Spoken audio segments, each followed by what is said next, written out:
ডিম চ্যালেঞ্জ করতে নিয়েছিলাম, রোজ দুটো করে নাকি ডিমের ভিডিও দেবো আমি।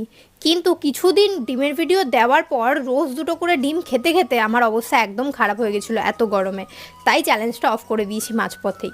কিন্তু আজকে আবার ভাবলাম ডিমের একটা কিছু বানানো যাক, ডিম ভর্তা। তার জন্য সবার প্রথমে আমি ডিমগুলোকে সেদ্ধ করে নিয়েছি, তারপরে একটা কড়াইতে লবণ দিয়ে দুটো শুকনো লঙ্কা, রসুন আর পেঁয়াজটাকে ভেজে নিয়েছি। এরপর ডিমের খোসা ছাড়িয়ে ডিমগুলোকে সবার সাথে খুব ভালো করে আমি মেখে নিয়েছি। এখানে যেহেতু আমি তেলে লবণ ইউজ করেছি তাই আমি দিইনি লবণ পরে, কারণ লবণের পরিমাণটা ঠিকই ছিল। আর তেলও দিইনি কারণ ভাজার সময় আমি সব কটাতেই তেল ইউজ করেছি আর অনেকটা পরিমাণে ইউজ করেছি, এর জন্য পরে আর দিতে হয়নি। আর দিয়েছি ধনেপাতা কুচি। আর এটাকে আমি এনজয় করেছি পান্তা ভাতের সাথে। তোমরা চাইলে গরম ভাতের সাথেও খেতে পারো, কিন্তু যা গরম পড়েছে গরম ভাতের থেকে পান্তা ভাতের সাথেই বেশি ভালো লেগেছে। তোমরা কে কে পান্তা ভাত পছন্দ করো কমেন্টে জানিও, আমি তো রোজ পান্তা খাই। আর ভিডিওটা ভালো লাগলে চ্যানেলটা সাবস্ক্রাইব করো।